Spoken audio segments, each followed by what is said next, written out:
Bem-vindo à Tribo TDAH, o podcast com foco diferente na sua vida. Eu sou a Tata Finoto. Esse é o podcast para você, que é desatento, hiperativo e impulsivo e deseja descobrir mais sobre o TDAH, o transtorno de déficit de atenção e hiperatividade. Essa é a nossa tribo, é o nosso lugar para aprendermos juntos, sem julgamentos. Aqui também tem espaço para quem não é TDAH, mas que nos cerca, ama, quer nos entender melhor e nos acolher. Hoje, nós vamos falar sobre TDAH e os 7 tipos do Dr. Daniel Amen. Então, prepare-se para descobrir se você se identifica e quais as grandes polêmicas que geraram dúvidas na comunidade científica.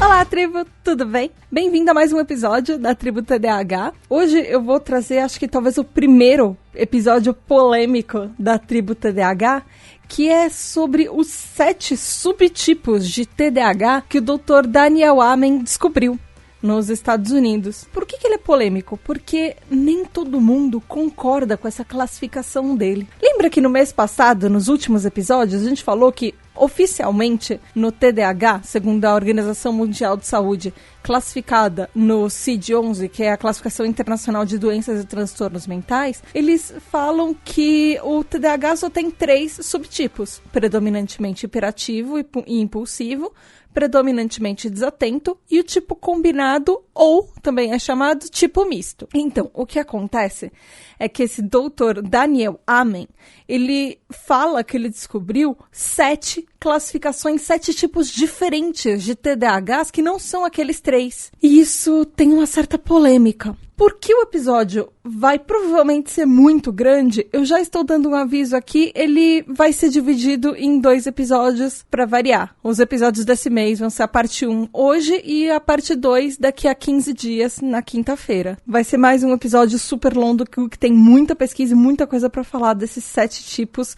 e de toda a polêmica que ele envolve. Vamos lá? Bom, dando um panorama geral, esse Dr. Daniel Amen, ele é um psiquiatra, ele também trabalha, né, ele é um especialista em imagem nuclear cerebral, ou seja, ele trabalha com aquelas máquinas de scan, e ele passou muitos e muitos anos, ele passou mais de 2 décadas estudando o TDAH e com o foco dessas máquinas de scan cerebral de tomografia de imagem. E ele é um tipo específico de imagem que ele usa o SPECT scan e ele estudou isso aplicado ao TDAH e aplicado a outras coisas.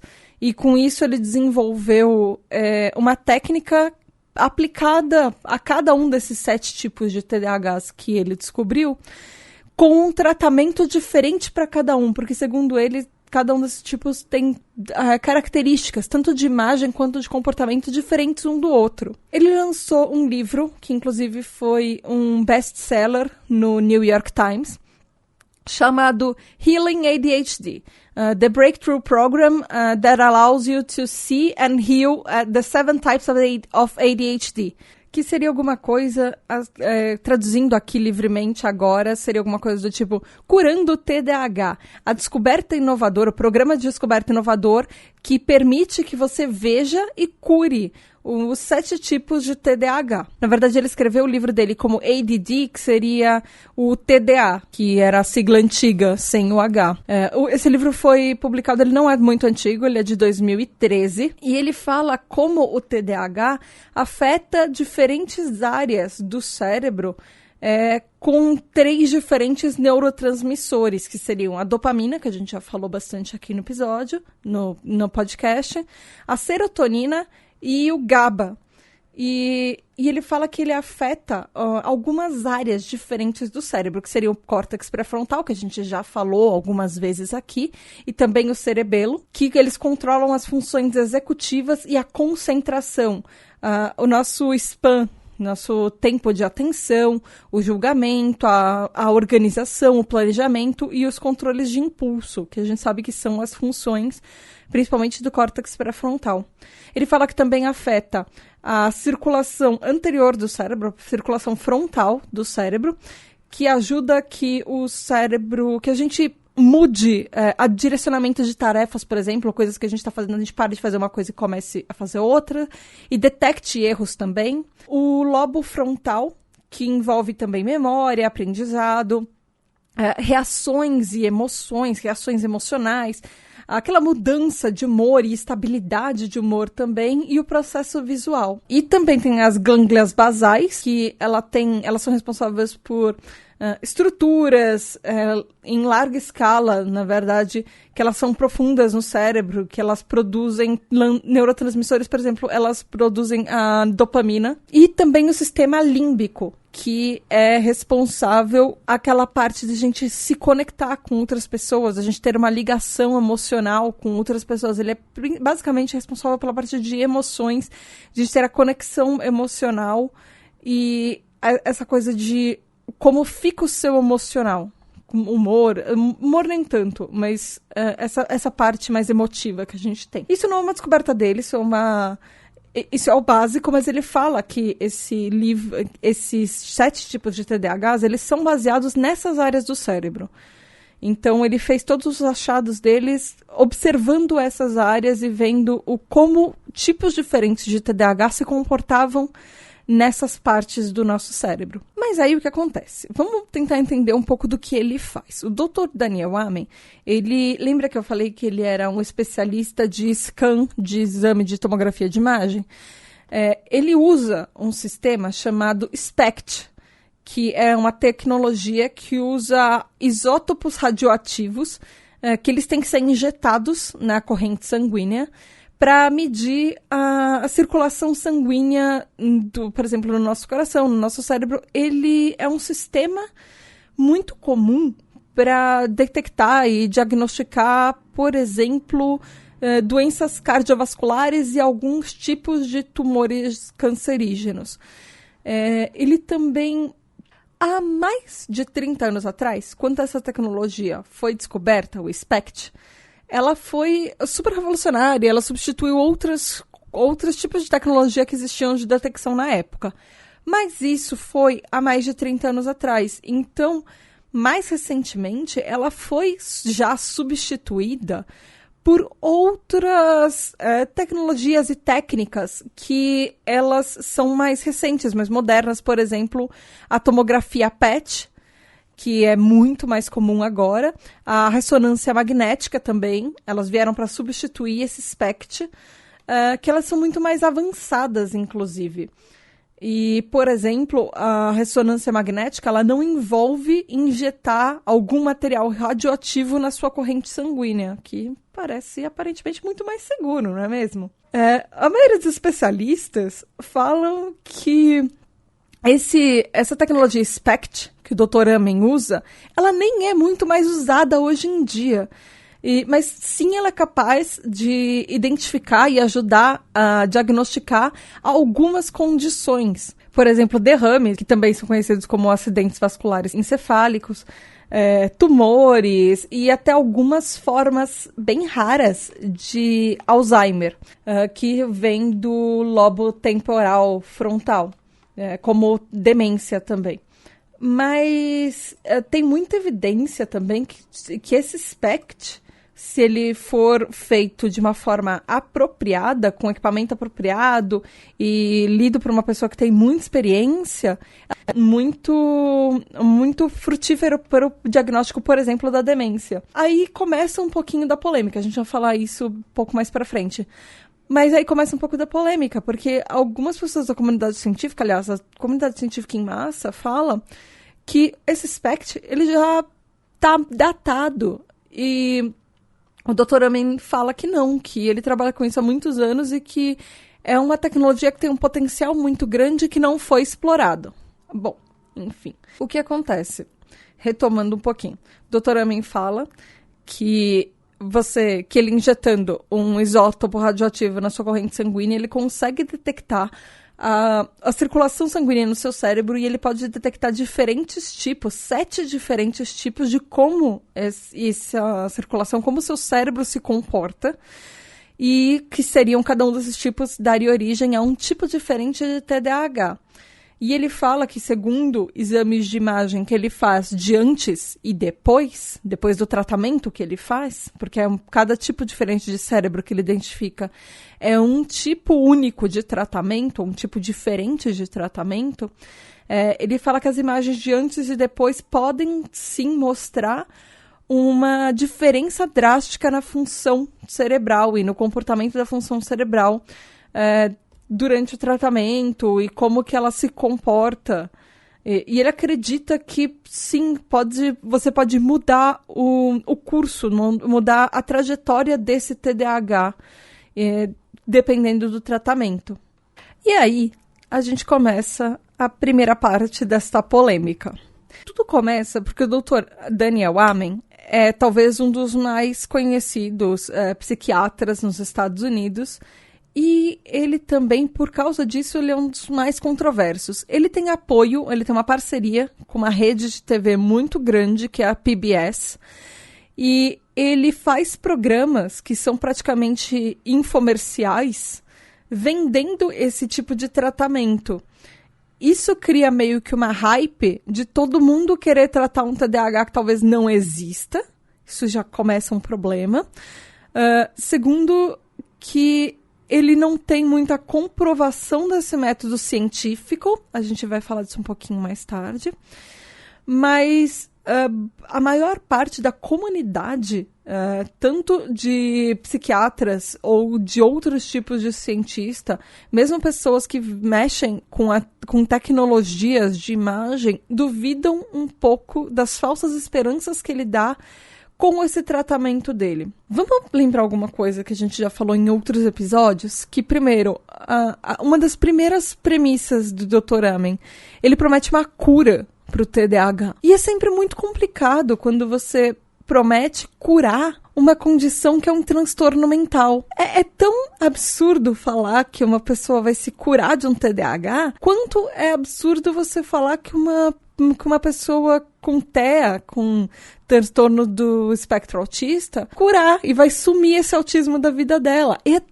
É estranho pensar nisso. Tão absurdo quanto você pensar que uma pessoa que é cadeirante vai voltar a andar milagrosamente com suplementos alimentares, porque ele baseia isso não só em medicamentos para TDAH, mas com suplementos alimentares, ou que uma pessoa que é cega vai enxergar porque ela tá mudando a alimentação dela. Ele tem algumas coisas muito controversas, e não só no método que ele usa, do scan, mas por causa disso também. Nesse programa que ele tem da PBS, obviamente, ele tem uma linha de suplementos alimentares que ele vende para pessoas para TDAHs. Os tratamentos dele, muitas coisas do tratamento dele que eu pesquisei, ele vende coisas que são meio básicas para todo mundo. Afinal, dormir bem, se exercitar e ter uma dieta balanceada, me parece que são coisas que todo médico receita para absolutamente todo tipo de paciente, não só se você é TDAH, certo? Então, já começa por aí. O que acontece também é que ele construiu um império de clínicas através dos Estados Unidos. Ele tem mais de 10 clínicas, que chamam as Amen Clinics, que eles chamam, que é o nome, Clínicas Amen. Nos Estados Unidos, eles têm uma cadeia de clínicas que faz testes em massa. Ele tem diversos livros publicados, alguns deles best-sellers, enfim, todos baseados nesse diagnóstico, nessa análise que ele faz desse Scan SPECT, e ele vende esses suplementos alimentares dele, assim, na TV. Enfim, em comerciais, no próprio programa que ele tem nessa PBS e tudo. Além disso, cada consulta com ele custa mais de $400 e cada diagnóstico com esse SPECT Scan são aproximadamente $4.000. Agora deve estar passando de mais de $4.000, porque esses valores são mais ou menos de 2013, enfim. Fazer dinheiro não é problema. O problema é você popularizar uma coisa que pode gerar uma expectativa muito alta que várias pessoas acham que elas têm TDAH, e você não tratar isso com um método científico. E essa é uma outra parte da polêmica. A comunidade científica fala que a maior parte das afirmações que o Dr. Daniel Amen faz sobre esses 7 tipos de TDAH, elas não existem uma comprovação. Muitas são notavelmente extraordinárias, coisas que ele fala sobre milagres dos benefícios do SPECT, mas eles foram dispensados clinicamente, medicamente, porque ele nunca fez uma análise científica, por exemplo, não sei se vocês estão acostumados, ouvintes, a entender como funcionam as comprovações médicas. Cada medicamento que é usado, por exemplo, cada método de tratamento, precisa passar por um bom tempo de pesquisa. E as pessoas fazem um exame duplo cego. Exame duplo cego significa que você pega a amostragem de pessoas, algumas que têm, por exemplo, no nosso caso de TDAH, algumas que têm TDAH, algumas que não têm TDAH. E aí você faz esses exames duplos cegos, significa que ninguém sabe, nem o médico, nem o paciente sabe o que está sendo aplicado nela, se é placebo ou se é um medicamento de verdade, e vê quais os efeitos colaterais e quais as melhoras que tem e o que vai acontecendo com cada uma dessas pessoas. Você faz isso tanto em populações mistas, quanto em populações, por exemplo, só de pessoas que são neurotípicas, quanto pessoas, por exemplo, populações que são só TDAHs, para comprovar a efetividade disso. Para comprovar se, por exemplo, não teve efeito nenhum, tanto nas pessoas neurotípicas quanto nas TDAHs, ou se realmente teve um efeito de melhora nas TDAHs e não causou problema nas neurotípicas, ou se teve alguma diferença nas neurotípicas que não afetou a TDAH. Isso é importante. Por exemplo, quando as pessoas fazem medicamentos para câncer, você só sabe se você vai ter um medicamento que vai ter uma cura, que vai ter uma melhora, porque câncer, obviamente, a gente consegue falar de cura, porque é diferente de transtorno mental, mas você só sabe se você tem pessoas de diferentes tipos que estão mostrando ou não uma melhora. Porque existem muitos e muitos estudos por aí que comprovam, inclusive, a efetividade do placebo. Existem alguns estudos interessantes que falam que placebo, por exemplo, em pílula, ele funciona menos do que placebo aplicado em injeção. E quanto mais alta a tecnologia e mais rápido parece o efeito desse placebo, mais a pessoa vai sentir que ela vai ter uma melhora e vai ser curada. E a gente sabe que placebo não faz absolutamente nada. E placebo não cura ninguém, placebo não faz um efeito. Só que o que acontece é que se você prometer uma cura para uma pessoa e ela acha que ela está tomando alguma coisa que vai fazer efeito, e pode inclusive ser remédio feito de farinha, ela vai acreditar nisso. E algumas pessoas, inclusive, apresentam melhora, meio que pela força de vontade, pelo que ela está acreditando. É um efeito psicológico, mas ele acontece.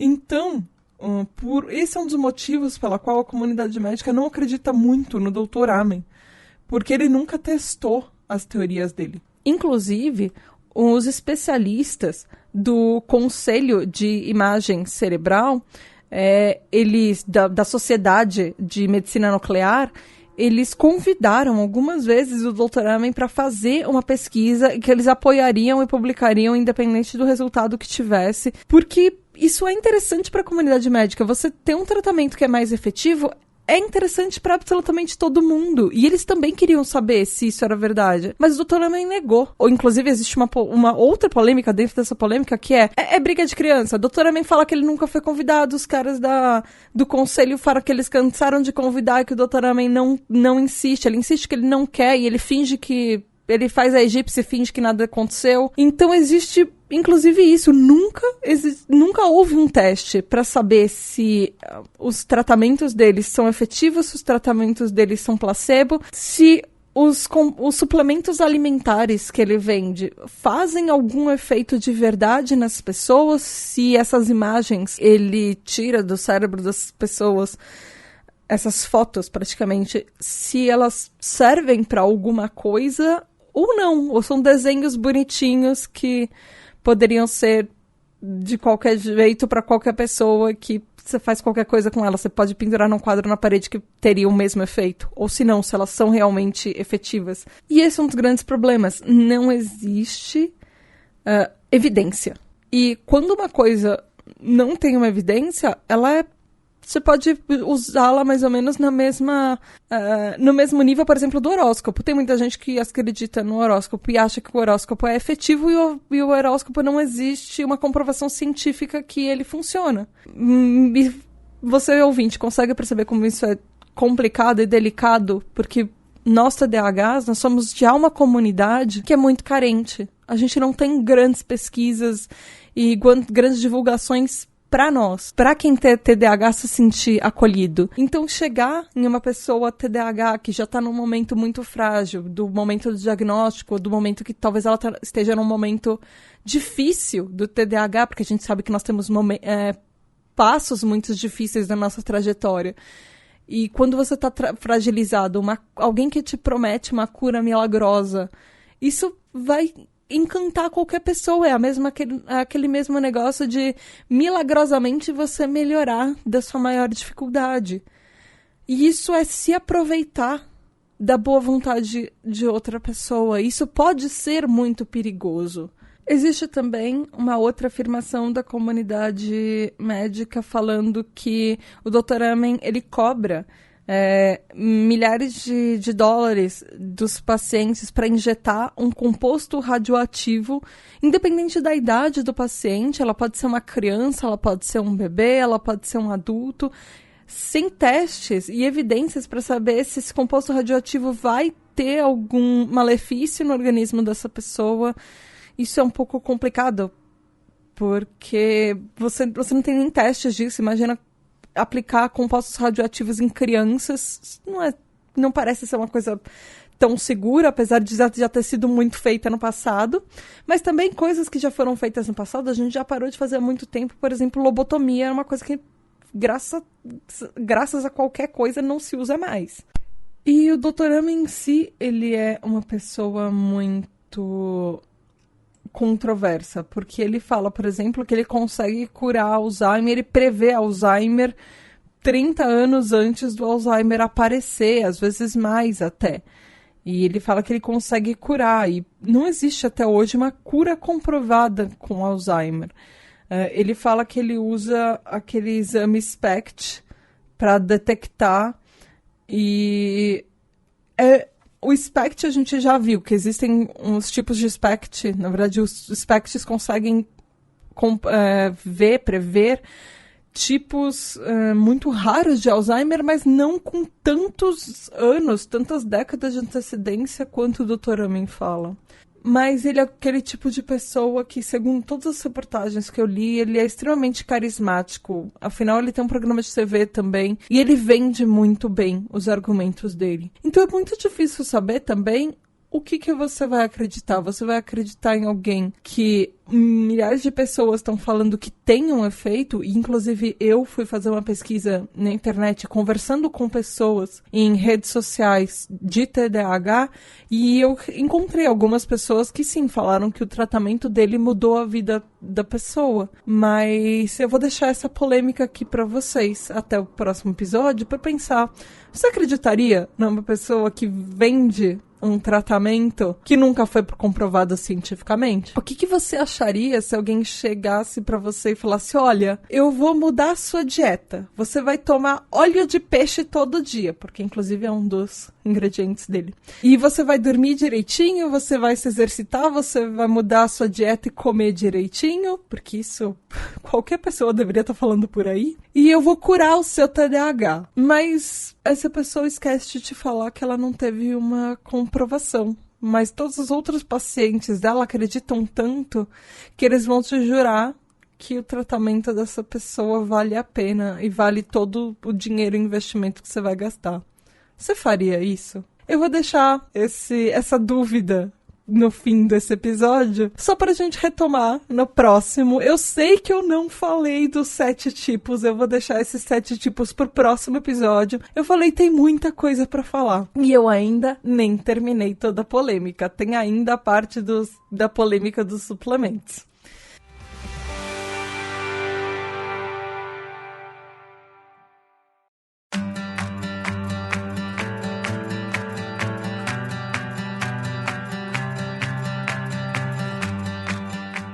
Então, tribo, foi isso por hoje. Eu tô tentando não me alongar muito nos episódios e fazer um resuminho de todas as coisas que eu pesquisei. Eu espero que vocês tenham gostado. Eu quero muito mensagens de vocês falando o que vocês fariam, se vocês acreditam em pessoas que prometem curas milagrosas pro TDAH, se vocês não acreditam, que tipo de tratamento vocês fazem, ou se vocês não acreditam em tratamento, ponto, se vocês talvez não tomem medicamento e vocês usem outras abordagens pro TDAH de vocês. Eu quero muito saber o que vocês fazem da vida de vocês, o que vocês acharam desse episódio, enfim. Falem comigo lá no site do pqpcast.com. Vocês podem dar like em todos os posts, tanto do PQPcast quanto da Tribo TDAH, e me mandem um e-mail no pqp@pqpcast.com, que aí eu juro que eu tento responder vocês, eu tenho respondido bem mais, ou nas redes sociais, talvez seja muito mais fácil de me encontrar, no @_PQPcast no Twitter, no @PQPcast no Instagram. E nós estamos no Spotify também, é só procurar por PQP ou PQPcast. Vai lá e fala comigo, fala com a gente. E mandem mensagens, mandem sinais de fumaça, que eu adoro ler, saber tudo que vocês estão achando da tribo e como vocês se sentem ouvindo esses episódios e, principalmente, primeiro episódio polêmico, saber o que vocês acharam dessa polêmica. É isso aí, galera. Beijo da Tata. Até daqui a 15 dias, sempre na primeira e na terceira quinta-feira do mês. Tchau, até a próxima com a segunda parte desse episódio.